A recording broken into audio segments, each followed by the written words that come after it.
లంబోదరాయ నమః. శ్రీ సీతాలక్ష్మణ భరతశత్రుఘ్న హనుమత్ సమేత శ్రీ రామచంద్ర పరబ్రహ్మణే నమః. తారాని ఆధ్యాత్మిక ఛానల్కి మీ అందరికీ స్వాగతం. ఈరోజు మనం చెప్పుకోబోయే నామం 28వ నామం అయిన పితృవాక్యశ్రిత కానన రామ అనే నామం గురించి తెలుసుకుంటున్నాం. పితృవాక్యశ్రిత కానన రామ అంటే తండ్రి మాటను అనుసరించి అడవులకు వెళ్ళిన రామ అని అర్థము. శ్రీరాముడు తన తండ్రి మాట కోసం అడవులకు వెళ్ళాడు. ఇందులో చాలా భాగాలు ఉన్నాయి. ఇది 32వ భాగము. కృషించి శయ్యపై పడుకొని ఉన్న మహారాజును చూసి కౌసల్యాదేవి శోకార్తయై ఆయనతో ఈ విధముగా అంటుంది: ఇచట సుకుమారముగా పెరిగిన సీతారామ లక్ష్మణులు కష్టములు అను మాటనే ఎరుగరు. అలాంటి వారిని కైకేయి వరముల పేరుతో అడవుల పాలు చేసితివి. అక్కడ వారికి ఎలాంటి అవస్థలు పడవలసి వస్తాయో ఏమో. సుఖభోగములు అనుభవించవలసిన వయసులో ఉన్న సీతారామ లక్ష్మణులను అడవులకు పంపితివి. ఇప్పుడు వారికి శయ్యాసనాది వస్తువాహనములే లేదు కనుక వారు అడవులలో తృణశయ్యలపై పడుకుంటారు. ఫలములతోనే కడుపు నింపుకుంటూ ఎట్లా ఉంటారో కదా. సీతా లక్ష్మణులతో కూడి శ్రీరాముడు ఇక్కడికి మరలి వచ్చిన శుభ సమయముననే నా శోకము చల్లారును. అది ఇంతలో సంభవమగుతుందా? సీతారామ లక్ష్మణులు వనవాసమును ముగించుకొని వచ్చినచో ఆ వార్తను వినినంతనే వాసిగాంచిన ఈ అయోధ్యాయందలి ప్రజలందరూ పట్టరాని సంతోషముతో పొంగిపోతారు. ఆ శోభ సమయము ఎప్పుడు వస్తదో ఏమో. ఆవుతో వృషభములాగా సీతతో కలిసి రథముపై అయోధ్యాపురి యందు ఎప్పుడు ప్రవేశిస్తారో ఏమో.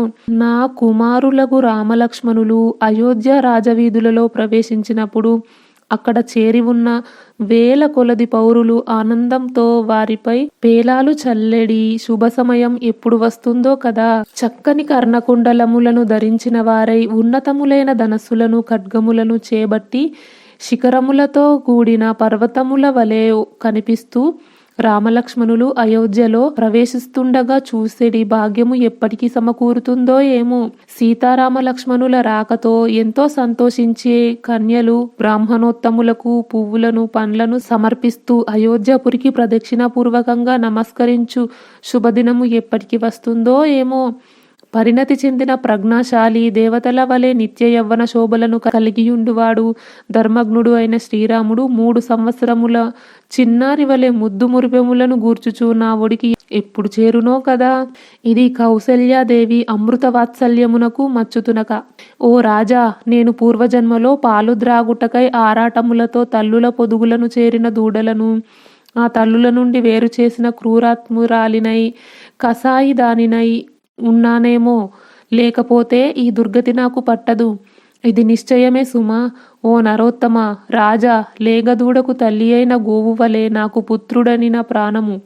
క్రూరజంతువైన సింహము లేగదూడ నుండి ఆవును వలె దుష్ట కైకేయి బలాత్కారముగా నన్ను నా పుత్రుని నుండి దూరం చేసింది. నా శ్రీరాముడు సర్వశాస్త్ర కోవిదుడు, సకల సద్గుణముల పెన్నిది. నాకు అతడు ఒక్కడే కొడుకు. అలాంటి నా ముద్దుల పట్టికి దూరముగా నేను బ్రతకలేను. ఆజాను బాహువు మిక్కిలి పరాక్రమశాలి అయిన నా ముద్దుల కుమారుణ్ణి చూడకుండా జీవించగలిగే శక్తి నాకు ఏమాత్రమూ లేదు. గ్రీష్మకాలమునందు తీక్ష్ణ ప్రతాపములతో ఉండే సూర్య భగవానుడు తన వేడి కిరణములచే భూమిని తపింపజేయనట్లు నా పుత్రుని వేడి వలన కలిగిన ఈ శోకాగ్ని నన్ను తీవ్రంగా దహించి వేస్తుంది. ఉత్తమ వనిత అయిన కౌసల్యాదేవి అట్లా విలపిస్తూ ఉండగా విశిష్ట ధర్మములను ఎరిగిన సుమిత్రాదేవి ధర్మబద్ధములైన వచనములను ఈ విధంగా పలికింది: ఓ పూజ్యురాల, నీ తనయుడైన శ్రీరాముడు సకల సద్గుణ సంపన్నుడు. అతడొక మహాపురుషుడు. అలాంటి మహాత్ముని కొరకు కేవలం పుత్రభావముతో ఇట్లు దీనంగా విలపించుట ఏడ్చుట ఉచితం కాదు. నీ కుమారుడు మిక్కిలి బుద్ధిబలము కలవాడు, ధర్మాత్ముడు. అతడు మహాత్ముడైన తన తండ్రిని సత్యవాదిని చేయడానికై వనములకు వెళ్ళాడు. ఇది సర్వదా సత్పురుషులు ఆచరించే చక్కని మార్గము. ఇది ఇహపరలోకములయందు సత్ఫలములను ఇస్తుంది. ధర్మమునకు కట్టుబడేవాడు శ్రేష్ఠుడు అయిన శ్రీరాముని కొరకై ఇక ఎన్నడూ విచారింపదగదు. సమస్త ప్రాణులయందు దయచూపే పవిత్రుడైన లక్ష్మణుడు రాముని ఎడ భక్తి ప్రపత్తులు గలవాడు. సత్ప్రవర్తనతో ఎల్లప్పుడూ అన్నను అనుసరించుచు ఉండటం అతనికి సహజ లక్షణము. మహాత్ముడైన శ్రీరామునికి తోడుగా ఉండటం లక్ష్మణుడికి శ్రీరాముణ్ణి సేవించే భాగ్యము దక్కును. లక్ష్మణునికి ఇది విశేష లాభము. విదేహ ప్రభువు జనకుని యొక్క కూతురైన సీతాదేవి హాయిగా సుఖ జీవితమును గడపవలసి ఉన్నది. కాని ఆమె పతిసేవా పరాయణయగుటచే వనవాసమున పెక్కు కష్టములు ఉండునని తెలిసి నీకు కుమారుడు తనకు భర్త అయిన ఆ మహాత్ముని శ్రీరాముని అనుసరించి వెళ్ళింది. స్త్రీలకు పతియే ప్రత్యక్ష దైవము కదా. నీ సుతుడైన శ్రీరాముడు ధర్మాచరణమునందు సత్యవ్రతమును పాటించుటలో సాటిలేనివాడు. అవి ఆ మహాపురుషుని సహజ సంపదలు కావున ఆయన కీర్తి పతాక లోకమున ఎగురుచూనే ఉండును. ఇంకా ఆయన పొందవలసినదేమి ఉండును? ఆయనకేమి లోటు? కనుక ఆయనకై శోకింపదగదు. శ్రీరాముని యొక్క త్రికరణ శుద్ధిని, తిరుగులేని గొప్పదనమును, నిరుపమాన మహత్యమును ఎరిగిన సూర్యుడు తన కిరణములచే ఆయన శరీరమునకు ఏమాత్రము బాధను కలిగింపడు. ఇది తథ్యము. శ్రీరాముడు అరణ్యంలో నివసించేటప్పుడు వాయువు తన ప్రసారములతో వసంతాది షడ్ఋతువుల యందును ఆయా ఋతుకాలములకు తగినట్లుగా చల్లదనమును వెచ్చదనమును కూర్చును. ఆయనకు సుఖముగా ఉండేటట్లు ఆయనను సేవించుచుండును. రాత్రి వేళలలో శయనించి ఉన్న శ్రీరాముణ్ణి చంద్రుడు తన చల్లని కిరణములచే స్పృశిస్తూ తండ్రి తన కుమారుణ్ణి అక్కున చేర్చుకున్నట్లు ఆయనకు సుఖమును కలిగించును. శంబరాసురునికి మరి ఒక పేరు తిమిధ్వజుడు. అతడు దశరథునికి శత్రువు. ఆ తిమిధ్వజుని కుమారుని శ్రీరాముడు హతమార్చాడు. అందుకు సంతోషించి బ్రహ్మదేవుడు శ్రీరామచంద్రునకు దివ్యాస్త్రములను ప్రసాదించాడు. దివ్యాస్త్ర సంపన్నుడు నరశ్రేష్ఠుడు అయిన ఆ మహాత్ముని మహాబలము తిరుగులేనిది.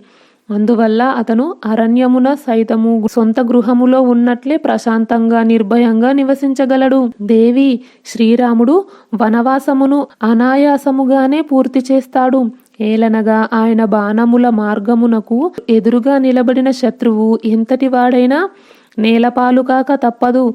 వనవాసానంతరము శ్రీరాముడే ఈ భూమండలమును శాసించగలడు. అద్భుతమైన తేజస్సు, సాటిలేని శౌర్య పరాక్రమములు, ప్రశస్తములైన శుభలక్షణములు మున్నగు వాటి కారణంగా శ్రీరాముడు తన వనవాసము ముగిసిన తర్వాత రాజ్యాధికారము చేపడతాడు. అతడు సూర్యుణ్ణి మించిన తేజస్వి.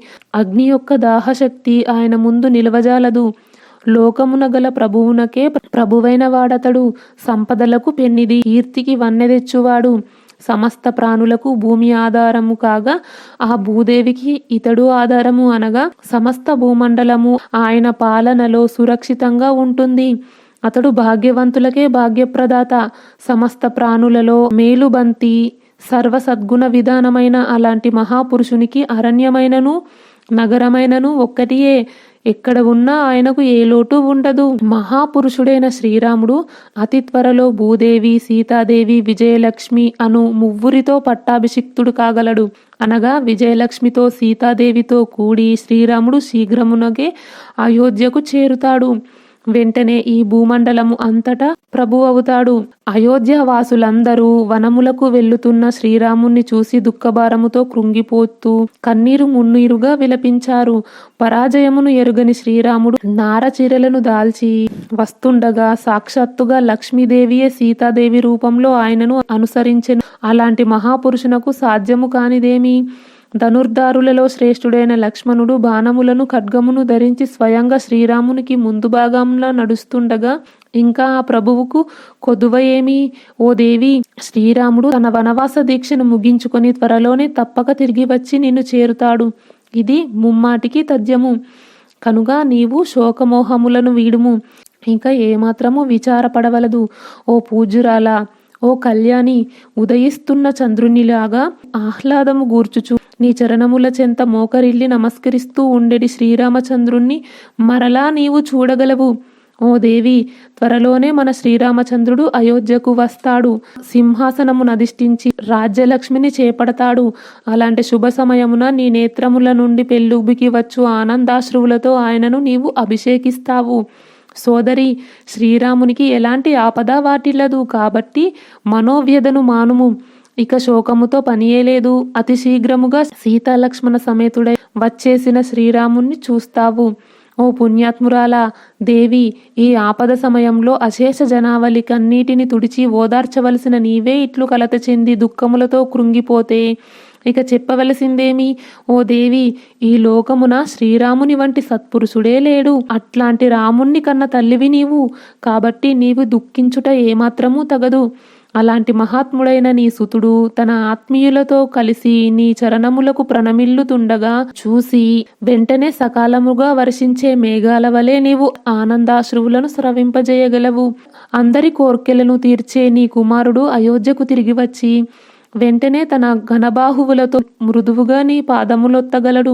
మహావీరుడైన శ్రీరాముడు తన వారితో గూడి నీకు పాదాభివందనములు ఆచరించుచుండగా పర్వతముపై మేఘపంక్తి తొలకరి జల్లులు చల్లునట్లుగా ఆయనపై నీవు నీ ఆనంద బాష్పములను చిలుకగలవు. సుమిత్రాదేవి ఎదుటి వారి హృదయములను భావములను గుర్తించి వారికి ఊరట గూర్చుటలో మేటి, సమయస్ఫూర్తి కలిగి మాట్లాడుటలో ఈమె కడునేర్పరి.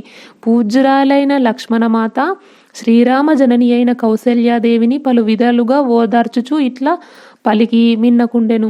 దశరథ మహారాజు యొక్క పట్టమహిషి శ్రీరాముని తల్లి అయిన కౌసల్యాదేవి లక్ష్మణ జనని అయిన సుమిత్రాదేవి యొక్క ఉపశమన వచనములకు ఊరడిల్లెను. ఆమెలోని శోకము శరత్కాల మేఘము నందలి జలము వలె అదృశ్యములాయెను. ఆమె మనసు కొంచెం కుదుట పడింది. మిగతా భాగం వచ్చే వీడియోలో తెలుసుకుందాం. ఈ వీడియో గురించి మీ అభిప్రాయాన్ని కామెంట్ బాక్స్లో తెలియజేయండి. ఈ వీడియో నచ్చితే లైక్ చేయండి, షేర్ చేయండి. తారాని ఆధ్యాత్మిక ఛానల్ని సబ్స్క్రైబ్ చేయండి. బెల్ ఐకాన్ గుర్తుపై క్లిక్ చేయండి. ఇంతవరకు ఈ వీడియో చూసినందుకు మీ అందరికీ ధన్యవాదాలు. లోకా సమస్త సుఖినో భవంతు. కృష్ణార్పణం.